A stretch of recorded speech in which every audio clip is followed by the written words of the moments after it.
আসসালামু আলাইকুম বন্ধুরা, কেমন আছেন আপনারা? অবশ্যই কিন্তু জানবেন। আর আমার শরীরটা প্রচণ্ড পরিমাণে খারাপ, একদম গলা খারাপ হয়ে গেছে, তার সাথে জ্বর, সর্দি, কাশি সব একসাথে জুড়ে বসেছে। তো রান্নাবান্না তো কিচ্ছুই করতে পারছি না, তাই বরমশাইকে বললাম একটুখানি ঝাল ঝাল কিছু বানিয়ে দাও না গো। বললো ঠিক আছে। আর এদিকে ছেলেরও শরীরটা খারাপ, দুজনেরই, আমার আর ছেলে দুজনেরই হয়ে গেছে। তাই এই যে আজকে বরমশাই বানাচ্ছে বিরিয়ানি। আর দেখুন চাল ভিজতে দিয়ে দিয়েছে, ও চিকেনটা কষা করছে বিরিয়ানির আগে। আর ওইদিকে আলু ভেজে তুলে রেখেছে, ওইদিকে পেঁয়াজ ভেজে তুলে রেখেছে, সমস্ত কিছু একা হাতে করছে। আর আমাকে একটু করে পরিমাণটা জিজ্ঞেস করছে যে কীরকম কতটা দিতে হবে। আসলে আগে প্রচুর রান্না করতো, কিন্তু এখন আমি আর করতে দিই না, তো সেই ক্ষেত্রে প্রায় দিন আর করা হয় না ওর। তাই একটু পরিমাণটা আমাকে জিজ্ঞেস করে নিচ্ছে, বলছে আমাকে বলে বলে দাও কীভাবে করতে হয়, বাকিটা আমি করে নিচ্ছি। তো এই যে চিকেনটা কষা হয়ে গেছে, আর এখানে এই দেখুন হাঁড়িতে বসিয়ে দিয়েছে ভাত করার জন্য, বিরিয়ানির ভাতটা করার জন্য। মারাত্মক পরিমাণে শরীরটা খারাপ হয়ে গেছে, কি বলবো, এত পরিমাণে। আর ও যে রান্নাটা করছে ভাবে, ওটাই অনেক বড় ব্যাপার। তারপর এই দেখুন বিরিয়ানি প্রায় রেডি হয়ে গেছে। আর আমাদের পাশে আমাদের একজন ভাবি আছে, তো ওনাকে একটুখানি দেবো বিরিয়ানি, তাই এই যে আমি প্লেটে দিয়ে দিচ্ছিলাম ওনাকে দেওয়ার জন্য। আর তার সাথে বানিয়েছি রায়তা আর পাঁপড়।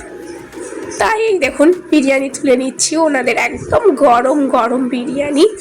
আর এদিকে আমার ছেলে বলছে, পাপা আপনি একটু টেস্ট করে বলুন না কীরকম হয়েছে খেতে। তারপর ছেলে বলেছে, যেহেতু একটুখানি টেস্ট করে বলছে, বা দারুণ হয়েছে, নিজেই বানিয়েছে, নিজেই বলছে, কি আর বলবো।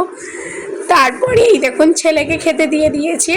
আর এদিকে ওর পাপা একটুখানি নামাজ পড়ে নিচ্ছে, কারণ নামাজটা পড়া হয়নি রান্না করতে গিয়ে, নামাজটা সেরে তারপরে খাওয়া দাওয়া হবে। আর এদিকে আমি ছেলেকে খাবার দিয়ে দিচ্ছি যে তুমি আগে খেয়ে নাও, তারপর আমরা খাবো। তো এই দেখুন বিরিয়ানি খুবই ভালো সুন্দর হয়েছে, খেতেও দারুণ হয়েছিল, খেতে পুরো এক হাঁড়ি বানিয়েছে।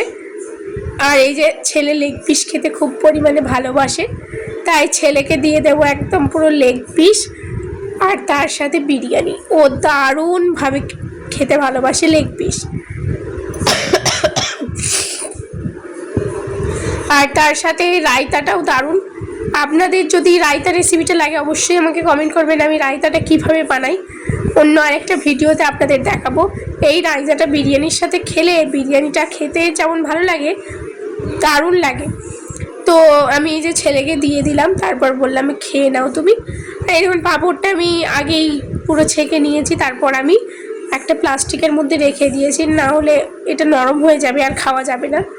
আর এদিকে ছেলে খেতে শুরু করে দিয়েছে। তারপরে ছেলেও খেলো, খেয়ে দিয়ে বললো দারুণ হয়েছে। আর এই ছিল আমাদের একটা ছোট্ট ভিডিও। তো আপনাদের কেমন লাগলো অবশ্যই জানাবেন কিন্তু, আর ভালো লাগলে like, comment, share and subscribe to my channel. Bye bye বন্ধুরা, অবশ্যই ভালো থাকবেন, সকলে নিজের কেয়ার করবেন, কারণ এই টাইমটা খুবই খারাপ, সকলের শরীর খারাপ হচ্ছে। Bye bye.